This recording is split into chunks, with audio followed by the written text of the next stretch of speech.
G'day, this is Captainoob, and what you're about to witness is possibly the most brain-dead way of playing Fallout 76 that you'll ever witness. It's so bafflingly brainless that you might actually lose a couple of IQ points just from watching the video. It's so disastrously dense that I actually might think it's a good idea of making PvP content in this game. Yikes. So anyways, this is a Vampire's Tesla rifle with 25% faster fire rate, and it kind of speaks for itself. Lots of healing going on here. Not sure whether the healing happens on arcing. If it is, it's going to be super regenerating, so that's pretty cool. The only thing that's going to hold us back is going to be that 15-round magazine. We've got plenty of cells to shove into this thing, so ammo shouldn't be a problem, and I've also got a ground pounder perk to help us out there. Speaking of, getting to the build, got ground pounder and tank killer. Supposedly tank killer works on energy resistance weapons, right? Or energy weapons, I suppose.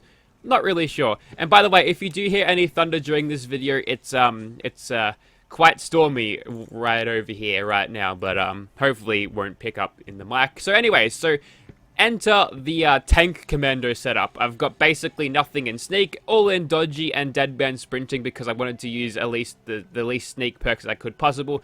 And I'm going to be in nerd rage and I'm going to be using power armor. With all of the perks, I've got 116 damage, but I can push that a lot further once I'm in nerd rage. Okay, so we're in power armor now in Nerd Rage Threshold, and it's just got some cool camo paint on it. It's part of the bundle that I bought, so it's just the gift that keeps on giving. You'll notice that Nerd Rage is kicked in, so as Emergency Protocols. Gives me a flat 50% damage reduction on everything, which is absolutely massive. Combine that with the healing effects from the Vampires thing, and the fire rate, I basically can never die. If I die during this video, you have to unsubscribe, because if I die using this weapon, this setup, I am the fucking worst player in Fallout 76 history. But there's a couple of other perks that I want to discuss. We've got quick hands, 1 in 6 chance of refilling our magazine when empty. Like I said before, the 15-round mag is going to be draining constantly, so having that show up every so often would be useful. And I've got dodgy there. Obviously, I need something to bolster that because I don't have my AP ridge and unyielding armor to do that. So I've dropped Sneak Fraction Girl. These two kind of synergize pretty well together. I'm not sure if Dead Man Sprinting is doing a lot, but that's a perk that I don't usually use, so there you go. That's something new, I guess. Fireproof is there to stop the Scorch-based Death Breath from killing me, and Tenderize is there for a little bit of extra damage. I could possibly get slightly more damage resistance of the 10% variety from Lone Wanderer, but that's probably overkill at this point.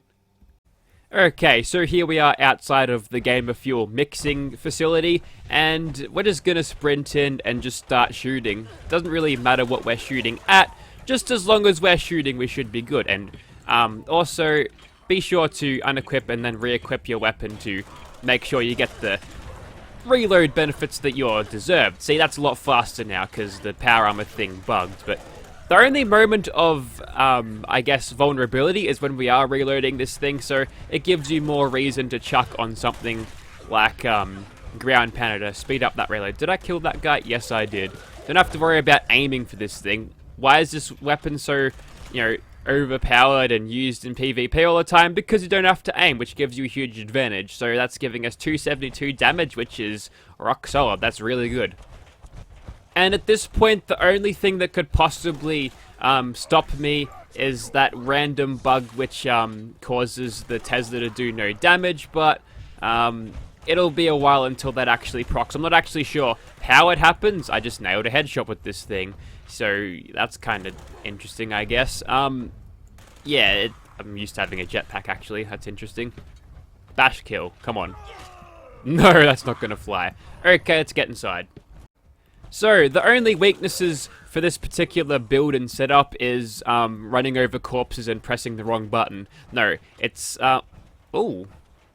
Okay, apparently the camera was actually in the G Fuel for a second there, which is not the first place I'd want a camera, so hopefully it's all dried out by now. Wow, I can actually attack through that. That's so broken. This weapon is just... Okay, now it doesn't want to do it. Not that it really matters all that much. He's only got a semi-auto rifle. Yeah, you're dead now, aren't you? So, two weaknesses. Obviously, the mag capacity on this. If you're going to use a quad Tesla, it covers up that weakness pretty great. But the other weakness we have is range, and that's how I reckon that's how you ought to, make this thing a little bit better balanced in PvP. Change the range where it'll actually arc, and we actually got a proc of quick hands there, which is good. So change the range it'll actually arc, so you need to be in like shotgun range to do it. So, you know, it'll be super risky, and maybe you could counter it with melee weapons. That'd be cool. And also, you know, reduce the radius of where it's arcing. Make it something like the Nuclear Winter Tesla rifle. Basically useless, and just crank that weight up too, because there's no weight reduction perks for rifles in this game for some reason. I'm gonna guess it's because that they wouldn't have done anything because of how many attachments alter the weight of it and just kind of throw that system off. That's why you see all of the weightless rifles weighing something like about kind of half what you'd see a regular rifle weigh. Oh no, it's 2 super mutants. It's 3 super mutants. However will I take them out? I know, I'll just shoot at the ground and the game will practically play itself. This is more brain dead than running a VATS crit build. Except in that, you're actually making the conscious effort to fire and, you know, use cover if you want to. I don't need to use cover at all. There's none of that. So I think you get the idea in here. I'd just be beating a dead super mutant if I were to go into the hell room and do it. So let's get a little bit more crazy. Let's go and fight the tools. Hello, doggo. Oh, there's more of them. How sloppy of me. So that Wastelanders trailer dropped the other day, and whilst I, you know, have seen it already and I can't react to it like, you know, you see those nerds doing the trailer reactions to things, I can successfully recreate my reaction to this little teaser trailer basically to the letter. I was kind of like, huh. That was my response to it. Oh, there's ghouls here. Yeah, I could probably pull the trigger. I feel like that would be helpful for me.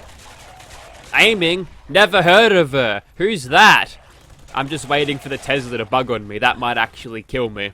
But for now, we seem to be doing alright. So, yeah, you'll commonly probably find... I don't know, I haven't played a public server for ages, but you'll probably find the occasional Tesla warrior going through White Springs just like that. And, well... You saw how effective that was. Why wouldn't you do it, right? There's no effort in this gameplay. It's so brainless that you could probably just, I don't know, go on your phone and go on Reddit at the same time. Why would you go on Reddit? Maybe Facebook if you like on my profile. Basically, I follow a bunch of meme pages.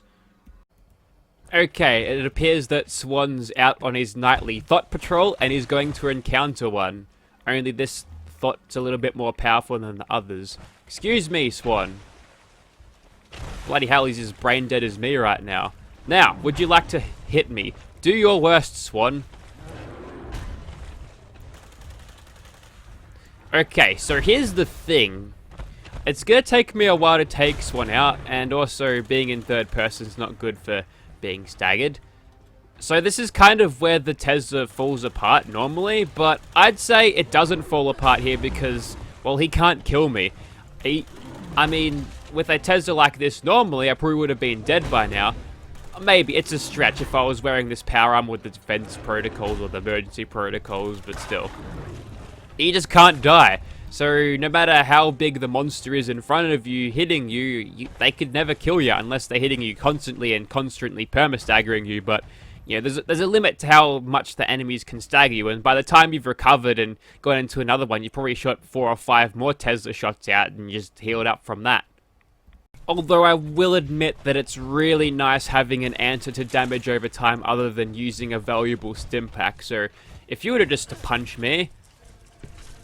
where's the damage over time? There it is. Let me just counter that.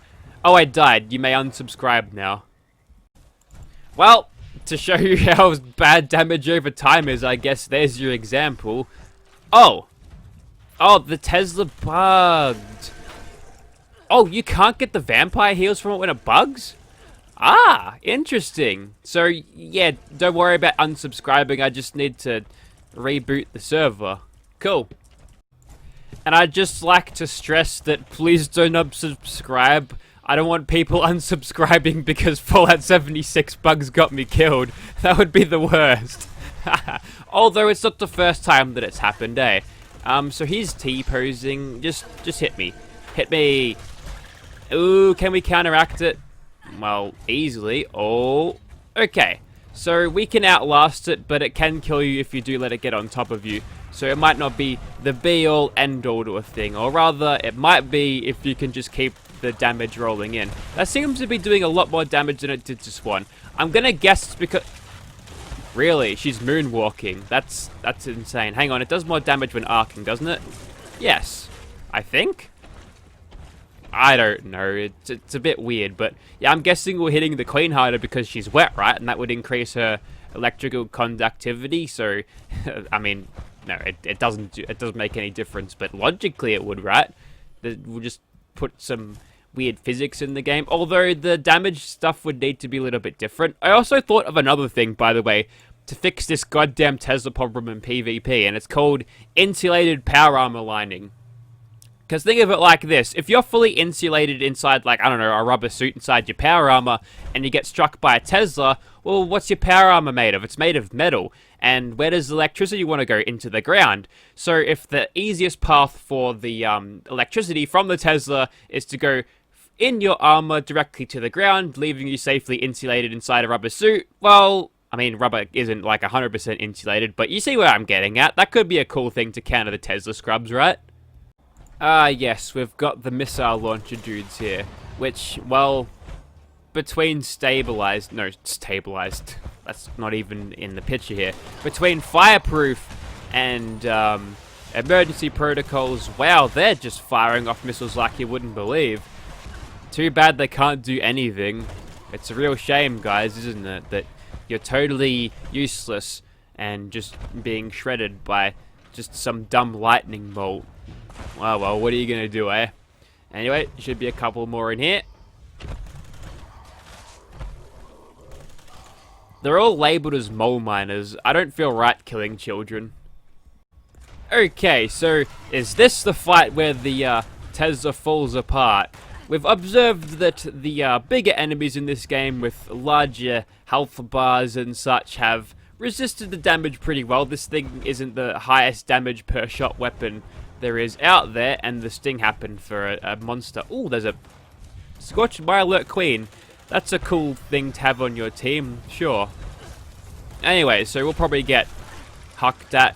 The Loogies will come in. Just keep on jumping around. Ooh, there's even a Alert King.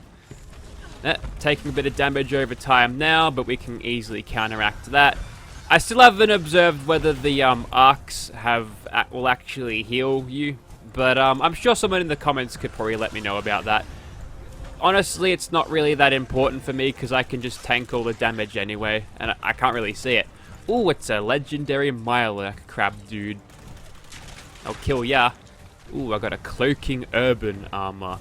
Just a 1-star because the game likes to do that.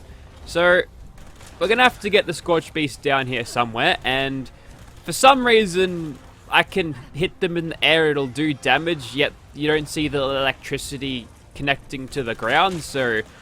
Yeah, maybe it might just be the heat from the electrons flying through the air that does it to them, but I feel like it doesn't make a whole lot of sense to, you know, not have the electricity arc back onto the ground where it might actually, you know, complete the circuit, because if it's got nowhere to go, it ain't doing much. What is with these crabs? It's just Crab City right now. You've heard of Rack City. Oh, I wonder if you can arc during the air. Not really sure. It'd be helpful if they landed. What I probably could have done is just grabbed some shotgun off somewhere. Could be off one of the Scorch that spawns and then chuck on Enforcer and bring them to the ground. Or I could just be patient about it. That certainly works. And what I might do is just go for the cheeky headshots. I'm seeing 69 damage on the direct hits. Oh yeah, okay, so arcing this thing does more damage because why wouldn't it, right? Because the game rewards you for your inaccuracy, which is part of the problem, Bethesda. That Scorch Beast has gone away. I guess I'm not a very fun target to fight, and I don't blame you. You can't kill me. I don't have to aim my weapon at all. I mean, at least when you're on the ground, I'm being rewarded for not aiming, which is, I mean, it doesn't take the most skill shooting at the ground. You're bloody joking. I've got another one to deal with. Fine. See, as you can tell, I think about 3 mags will do them in, which is good. I'm a bit worried about whether the Tesla bug will happen again. It happened again.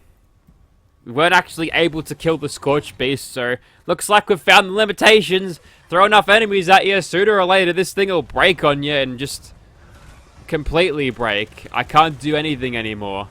Okay, I'm pretty much done with the Tesla now. I've had a gut full of this shit, so these Scorch Beasts get to live another day, and those, I guess those Scorched Conquerors will just be chasing me around forever. Alright, I think that wraps up this video. Thank you very much for watching, guys. I'm out.